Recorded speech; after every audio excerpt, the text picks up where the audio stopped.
तथागत बुद्ध के चरणों में कोटि कोटि नमन। महिलाओं की आन बान शान और महिलाओं के मान सम्मान के लिए अपने 4 बच्चों का बलिदान देने वाली पूज्य माता रमाबाई अम्बेडकर जी, इस देश का भविष्य लिखने वाले बोधिसत्व बाबा साहेब डॉक्टर B.R. अम्बेडकर जी के चरणों में कोटि कोटि नमन करते हुए, समस्त पूज्य भिक्षु संघ को नमन करते हुए और आज बाबा साहेब के मिशन के सबसे क्रांतिकारी प्रखर ओजस्वी थम प्रचारक थम स्तंभ, जिनकी आज हम जयंती मना रहे हैं, जिनकी आज 74वीं जयंती है, 2 अक्टूबर 1949 को इस भारत की पावन भूमि पर जिनका जन्म होता है, जो लाखों लोगों के मार्गदर्शक बने और मेरे भी बने, बोधाचार्य शांति स्वरूप बोध जी के चरणों में कोटि कोटि नमन करते हुए और उन्हीं के विचारों को आगे लेकर चलने हुए मुझे इस मंच पर बुलाने के लिए, बार-बार यहाँ इतना सम्मान देने के लिए उनकी पत्नी और अपनी गुरु माता के चरणों में अपना शीश झुकाते हुए, उनके सभी बच्चों को जो उम्र में मुझसे बड़े हैं उन्हें नमन करते हुए और जो छोटे हैं उन्हें बहुत बहुत साधुवाद देते हुए, यहाँ तमाम उपासक उपासिकाओं को राखी रावण का नमो बुद्धाय, जोर से बोलो जय भीम। हाथ करो ऊपर, नीचे नीचे बोलो जय भीम। बहुत बहुत धन्यवाद। आज हम यहाँ बोधाचार्य जी के लिए इकट्ठे हुए हैं और उनके बारे में बहुत देर से चर्चा चल रही है। चर्चा अगर शाम तक भी चले तो भी उनके बारे में सत्य नहीं होगी, क्योंकि वो काम ही ऐसा करके गए हैं। जब अभिश्रते भंडारी जी उनके बारे में बता रहे थे कि उनका नाम बाबा साहेब डॉक्टर B.R. अम्बेडकर जी ने रखा था, तो उनसे पहले उनका नाम गुलाब रखा गया था। जैसे ही बाबा साहेब को पता चलता है कि बच्चे का नाम गुलाब रखा गया है, तो बाबा साहेब ने उनके पिताजी से कहा, अरे ये क्या नाम रखा है? सुबह गुलाब को जेब पे लगाते हैं और शाम तक गुलाब मुरझा जाता है और फिर उसे शाम होते होते नीचे फेंक दिया जाता है, जूते के नीचे रगड़ दिया जाता है। अरे इस बच्चे का ऐसा नाम रखो जिसका कोई वजूद हो। और तब उन्होंने पूछा, तो फिर आप बताइए बाबा साहेब इसका क्या नाम रखें? तब बाबा साहेब ने कहा कि इनका नाम शांति स्वरूप रखो। और बाबा साहेब का रखा हुआ नाम बोधाचार्य का जैसे ही नाम रखा जाता है, मुझे लगता है कि उसी दिन से उनके अंदर बाबा साहेब के विचार आने लगते हैं। और जितने प्रखर विद्वान वक्ता मैंने अभी तक जितने भी यहाँ पर धर्म प्रचारक हैं, उपासक उपासिकाएं जा जाकर प्रचार प्रसार कर रही हैं, लेखक हैं, लेकिन अभी तक मैंने कोई ऐसा वक्ता नहीं देखा। थोड़े से उनके विचारों को लेकर चलती हूँ। कभी कभी उनके समझी कहते हैं आपके अंदर तो बोधाचार्य जी की झलक पड़ती है, तो उन्हीं के विचारों को लेकर आज चलूंगी।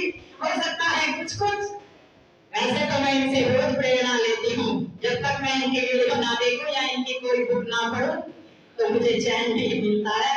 तो मैं इनकी छोटी छोटी बातों को लेकर चलती हूँ कि एक बार कार में बाबा की जयंती थी और बोधाचार्य जी को वहां पर बुलाया गया।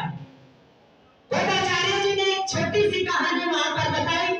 जब महिलाएं घूंघट में बैठी थी तो उन्होंने सीधे सीधे ये नहीं कहा कि मेरे समाज की महिलाओं घूंघट को हटा लो, या बाबा साहेब ने कहा क्योंकि जयंती सब भारतीय बाबा की थी, तो उन्होंने वही बात रखी और उन्होंने कहा कि भारत में ये महिलाएं जो घूंघट किए हुए हैं, ये घूंघट के बाबा इसलिए कहते हैं कि इनके घुटने में इनके चेहरे पर कोई दाग है, इन्होंने कोई बुरा कर्म किया है, इन्हें मुंह दिखाने लायक नहीं है। और वहां पर बहुत सारी महिलाओं ने जब बोधाचार्य जी की ये वाणी सुनी तो उनका जो पल्लू यहाँ तक था वो यहाँ पर आ गया। उसके बाद गांधी बाबा के विचारों को आगे बढ़ाते हुए उन्होंने कहा कि अगर तुम्हें अपने विचारों को फैलाना है तो महिलाओं को साथ लेकर चलना पड़ेगा। महिलाओं के बिना कभी भी क्रांति नहीं आ सकती। ये बाबा साहेब डॉक्टर B.R. अम्बेडकर कहते हैं।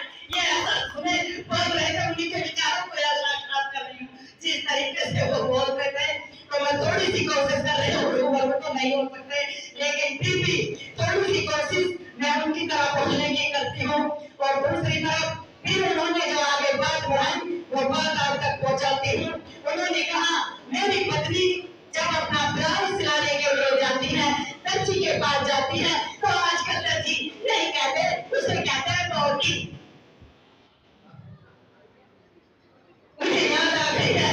और उन्होंने कहा एक दिन नाप देने के लिए जाती है और 6 दिन उसके बाद चक्कर लगाती है। अरे भाई मेरा ये ब्लाउज थोड़ा सा टाइट हो गया है, अरे भाई मेरा ये ब्लाउज थोड़ा सा ऊंचा हो गया है। लेकिन इस भारत के अंदर मुझे ऐसा कोई दर्जी बताओ, उस दर्जी का नाम बताओ कि जिसने 6 हाथ वाली का ब्लाउज एक ही नाप में एक ही बार में सिलकर तैयार कर दिया हो। समझ में आ क्या कह रहे हो? यानी कि जो सिर पे बैठी है 6 हाथ वाली, अपनी पत्नी का उदाहरण देकर उन्होंने कह दिया कि एक दिन नाप देने के लिए जाती है, 6 दिन चक्कर लगाती है उसकी फिटिंग के लिए। भारत में ऐसा दर्जी बता दो जिसने आपकी 6 हाथ वाली का ब्लाउज कैसे बनाया होगा और कितने बार में तैयार किया होगा। तो सीधे सीधे पाखंड बात पर उन्होंने बर्बाद कर दिया या नहीं कर दिया? क्या नहीं किया? जोर से बोलो। और हम क्या कर रहे हैं? गोदाचार्य जी कहते थे कि जब तक इस देश के अंदर बाबा साहेब डॉक्टर भीमराव अम्बेडकर के विचारों को हम सही रूप में नहीं अपनाएंगे, यहाँ क्रांति नहीं होगी। और अभी दीपदान उत्सव के बारे में जो मेरे भाई बोल कर गए, उसी बात को उन्होंने इसी यहाँ पर खड़े होकर दीपदान नामक पुस्तक, मैं उनकी बात का पूरी तरह समर्थन करती हूँ। दीपदान उत्सव बहुत होता है, जो दीपदान उत्सव को अपना उत्सव नहीं मानते, बहुत सारे कमेंट आते हैं और बहुत सारे हम प्रचारक भी ये कहते हैं कि दीपदान उत्सव हमारा नहीं है। क्या उन्होंने शांति स्वरूप बोध जी से ज्यादा किताबें पढ़ी हैं? क्या उनसे ज्यादा साहित्य पढ़ लिया है? क्या उन्होंने दीपदान नाम की पुस्तक को क्यों नहीं पढ़ते हैं? उन्होंने आजमगढ़ का इतिहास क्यों नहीं पढ़ा है? क्यों नहीं पढ़ते हो? अगर विजयदशमी बोधों से जुड़ी है तो फिर दीपदान उत्सव भी बोधों से ही जुड़ा है, ये आप सब जान लो। और इसी पुस्तक के अंदर उन्होंने कहा है कि 84,000 उपदेश सम्राट अशोक ने इसी दिन पूरा किए थे। इसलिए जो भगवान बुद्ध पहले कपिलवस्तु गए थे, उन्होंने उनके पिताजी ने उनके आने की खुशी में कपिलवस्तु को सजवाया था। वही परंपरा सम्राट अशोक ने कायम की। और फिर जब वो बुद्ध की शरण में गए तो उन्होंने वो 84,000 उपदेश जो भगवान बुद्ध के थे, स्तंभ शिलालेख सब पूरे करके 3 वर्ष का टाइम लगा। और ये वही दिन उन्होंने चुना कि जिस दिन हमारे पूर्वजों की हत्या की, जिस दिन मोट कल्याण की हत्या करके उनको मार दिया गया, तो उसी दिन जो हमारा मातम में बदल दिया गया है। सम्राट अशोक ने निर्णय लिया कि मैं इसी दिन को फिर से खुशी में परिवर्तित करूंगा। और उन्होंने ये 84,000 उपदेश का दीपदान उत्सव पहली बार पूरे भारत में मनाया था। कोई राम किसी पूरे भारत का राजा नहीं था। राम कल्पना गोदाचार्य जी भी कहते हैं, अरे इन्होंने कल्पना में भी हमारे पूर्वजों को नहीं छोड़ा, इन्होंने कल्पनाओं में भी जो काल्पनिक रामायण है उसमें भी हमारे पूर्वज संबुद्ध ऋषि का शीश उड़ा दिया। तो इसलिए अगर तुम्हें यहाँ गोदाचार्य के लिए सच्चे मन से आए हो तो उनकी बात को, क्योंकि उनसे ज्यादा मैं नहीं समझती, अभी तक किसी ने यहाँ पढ़ा है, तो हमें उनके कारणों को आगे लेकर चलना है, उनकी हर बात को हमें मानना है। और जैसा वो कहते थे, जब मैं तालकटोरा स्टेडियम के अंदर एक छोटी सी घटना और मैं बताऊंगी, बहुत सारे लोग कहते उन्होंने लाखों कार्यकर्ता यहाँ तैयार किए, उनमें से छोटी सी एक राखी रावण भी है। तालकटोरा स्टेडियम के अंदर 2014 में जब पहला प्रोग्राम मैंने उनका अटेंड किया, तब मैं माइक पे बोलते हुए घबराती थी। ये छोटी सी बात मैं आपके बीच शेयर कर रही हूँ। मुझे इतने सारे लोगों में बोलने का अनुभव नहीं था।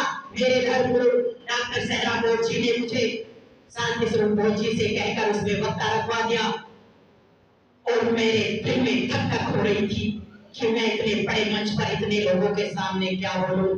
लेकिन जवाब दिए बेटी, जवाब दिए बहन, करती हूँ बोधाचार्य जी को। सबसे पहले जब वो स्टेज के बराबर में घूम रहे थे, सबको देख रहे थे, तो उन्होंने कहा, मेरी बेटी राखी रावण ने अपने पूर्वजों की विरासत को कायम किया है, और इन्हों के लिए इतनी तालियां बजाओ कि मेरे कानों को सुनाई नहीं दे रहा है। पूरा स्टेडियम खचाखच भरा हुआ था और कम से कम 3 से 4 मिनट तक वो तालियों की गड़गड़ाहट बार बार तक गुंजवाते रहे। अगर आप में से कोई वहां बैठा हो तो आपको जरूर याद होगा। और मैं उस दिन समझ गई कि अब जब मेरे धर्मगुरु सहरा जी का हाथ मेरे सर पर है, और बहुत ही विद्वान वक्ता, साहित्यकार, रचनाकार, चित्रकार आशीर्वाद मेरे सर पर आ गया है, तो हे बाबा साहेब डॉक्टर भीमराव अम्बेडकर उसी तालकटोरा स्टेडियम के अंदर राखी रावण ने ये सौगंध ली। जब मैंने वहां देखा कि हे बाबा साहेब, अब जब तक राखी रावण की सांस में सांस है, ये अपने समाज को जगाने का काम नहीं छोड़ेगी। बाबा साहेब के विचारों को जन जन तक ये चलो ले जाती रहेगी। इसके लिए चाहे मुझे जो भी कुछ करना पड़े मैं करती रहूंगी। और बोधाचार्य जी जो कहते थे वो करते थे, यही बात आपको भी करनी है। और एक बात और वो कहते थे कि जब हम इस दुनिया में आते हैं, लोग जयंती मनाते हैं बाद में, लेकिन बाबा साहेब के परिनिर्वाण दिवस से जोड़कर उन्होंने एक बात कही वसंत काले बाबा की पुण्यतिथि से, कि जब हम इस दुनिया से चले जाते हैं तो हमारे लिए वो दिन भी इतना ही महत्वपूर्ण है, क्योंकि जब कोई महापुरुष इस दुनिया को छोड़कर चला जाता है तो उसके जाने के बाद ये पता चलता है कि उसके पीछे आंसू बहाने वाले, उसके रास्ते पर चलने वाले कितने लाखों प्रशंसक पैदा हो गए हैं। तो इसलिए हमें अपने महापुरुषों की जयंती के साथ साथ उनके पुण्यतिथि को भी उसी उत्साह के साथ मनाना चाहिए। और उन्होंने कहा कि अगर बौद्ध धर्म से मनोरंजन खत्म हो जाएगा तो बौद्ध धर्म में नीरसता आ जाएगी। इसलिए बौद्ध धर्म में नीरसता हमें नहीं लानी है। मनोरंजन और डांस, संगीत जो बोधाचार्य जी ने शुरू किया था, महिलाओं के लिए बहुत जरूरी होता है डांस और संगीत। तो इसलिए हमें अपने धर्म को ऊपर लाने के लिए, और उन्होंने वो कहते थे कि लाख कोशिश करो लेकिन वो धर्म का यहाँ से स्तंभ कभी उखड़ेगा नहीं। अगर किसी को मेरी वाणी से कोई ठेस पहुंची है तो मैं उसके लिए खेद चाहती हूँ। मैं बार बार यहाँ आती रही हूँ और पीछे भी मैं यहाँ आई थी। मेरा मकसद अपने समाज के किसी भी महिला, किसी भी पुरुष का दिल दुखाना नहीं है, लेकिन अगर किसी को कोई ठेस पहुंची है तो उसके लिए मैं खेद चाहती हूँ। और मैं बार बार नमन करती हूँ भाई सुबीर भास्कर जी को कि जब भी मैं यहाँ आती हूँ तो मुझे बोलने का टाइम जरूर देते हैं। मुझे आप सबके आशीर्वाद की जरूरत है। आप सब मेरे सर पर आशीर्वाद रख दो कि जैसे शांति स्वरूप जी ने बाबा साहेब का नाम रोशन किया है, ऐसे ही राखी रावण की सांस में सांस जब तक रहेगी। ये राखी रावण गांव-गांव, शहर-शहर जाकर बाबा साहेब का मिशन मूवमेंट चलाती है, चलाती रहेगी। कोई इसके रास्ते में नहीं आएगा, जो कोई आएगा वो अलग जाएगा, लेकिन ये मिशन का कारवां अब तक चलता आएगा। इसलिए मैं इस पूरे परिवार को सैल्यूट और नमन करती हूँ, क्योंकि उन्होंने अपने पूरे परिवार को बुद्ध धर्म के रास्ते पर लाकर खड़ा किया है, एक मिसाल कायम करके गए हैं। तो इसलिए तुम्हें भी ऐसी ही मिसाल कायम करनी है। किसी के मुंह से ये सुनता मेरी पत्नी नहीं मानती, मेरा पति नहीं मानता, ऐसे बोधाचार्य जी का उदाहरण दो, इनके परिवार का उदाहरण दो, पढ़ो उनकी जीवनी, पढ़ो बाबा साहेब को। बाबा साहेब ने अपने 4 बच्चे बलिदान करके हमें ऐसे ही इस देश का शासक नहीं बनाया। तो इस कुर्बानी को कहीं पर भी हमें जाया नहीं जाने देना है। जो शांति स्वरूप बोध जी चाहते थे, अभी उनका और अफसोस जब वो इस दुनिया को छोड़कर गए तो उनके जाने का पता चलता कि कितने लाखों प्रशंसक उनके पीछे होते। जैसे बाबा साहेब के लिए लोग कहाड़े मार मार कर रो रहे थे, ऐसे ही बोधाचार्य जी के लिए भी लोग कोरोना में घर में कैद होकर उनके लिए रो रहे थे। लेकिन अफसोस हम उनके अंतिम समय में शामिल नहीं हो सके। बोधाचार्य जी एक महान शख्सियत है, क्योंकि ये किसी विद्वान ने कहा है कि अगर तुम इस दुनिया में आए हो तो अगर चाहते हो कि तुम्हें लोग याद रखें या तुम्हारे रास्ते पर चले तो कुछ ऐसा कर जाओ या कुछ ऐसा लिख जाओ कि लोग तुम्हारे लिखे हुए को पढ़े, या फिर ऐसा कर जाओ कि लोग तुम्हारे बारे में लिखें। बाबा साहेब डॉक्टर अम्बेडकर और बोधाचार्य शांति स्वरूप जी दोनों ऐसी मिसालें हैं। बाबा साहेब के बारे में दुनिया लिख भी रही है और पढ़ भी रही है, और दो दिन पूर्व में ही शांति स्वरूप जी के बारे में भी लोग लिखेंगे भी, पढ़ तो रहे हैं, पढ़ रहे हैं नहीं। और एक किताब उनकी छप भी चुकी है, कौन सा है? तूफानों से जूझता हुआ दिया। तूफानों से जूझता हुआ दिया, आप उसे भरोसा निरूप जी के बारे में उसने लिखा है। और जब भी ये जो अभी गाना गा रही थी, मैं राष्ट्र कवि राहुल नागपाल जी को बहुत बहुत धन्यवाद करती हूँ, बहुत बहुत नमन करती हूँ। यहाँ जो दो गीत गाए गए वो उन्होंने ही लिखे हैं, तो वो बहुत सुंदर कवि है, बहुत सुंदर लेखक है। मैं आप सभी का आभार व्यक्त करते हुए, मुझे यहाँ इतना टाइम मिला, आपका बहुत बहुत धन्यवाद। और आपने मुझे सुना, बहुत बहुत साधुवाद। Thank you very much. एक नारा बाबा साहेब की शान में दो, बाबा साहेब इनका हाथ नीचे कम से कम ऊपर करके तो दे दो, बाबा साहेब। एक नारा जिनके लिए आज हम इकट्ठे हुए शांति स्वरूप जी का दिव्य हमारे, वो शरीर से बेशक हमारे बीच में नहीं है, लेकिन हर पल वो हमारे साथ है, अपने विचारों अपने किताबों के साथ। तो एक नारा बोधाचार्य जी के लिए भी, बोधाचार्य शांति स्वरूप जी, बोधाचार्य शांति स्वरूप जी, पूज्य माता रामाबाई अम्बेडकर। बहुत बहुत धन्यवाद। Thank you.